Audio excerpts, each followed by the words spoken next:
Hello friends, welcome to Electropixels. If you like our channel, please don't forget to like, share, subscribe and press the bell icon for getting further notifications. Hi friends, it's a 32-inch Full HD Samsung 3D LED TV. Here in this TV, the complaint is double image along with horizontal lines on the display. See friends, this is the fault. Here you can see it's a Full HD panel with 3D support.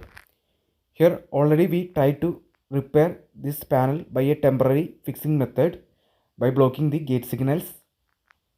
But here actually both side panel gate signals are short. So due to that this panel is not repairable. Here both side panel gate signals are short. Here panel replacement is the only solution. So that's it. Hope you like this video. See you in another video with another interesting topics. Thank you for watching.